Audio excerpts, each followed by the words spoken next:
আমরা সবাই ভীষণভাবে একটা নিজের মানুষ খুঁজি, যার কাছে সহজ হওয়া যাবে, কান্না আটকে রাখা লাগবে না, জনের সমালোচনার তোয়াক্কা না করে, যার সামনে মাথা নিচু করে বলা যাবে আমি ভালো নেই।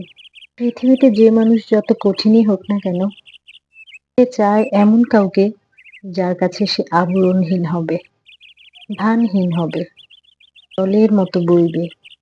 দুঃখ, যন্ত্রণা, ক্ষোভ, মান অভিমানে ভরা হৃদয়খানি যার সামনে রেখে বলা যাবে আমার মন ভালো নেই, নাও ঠিক করে দাও।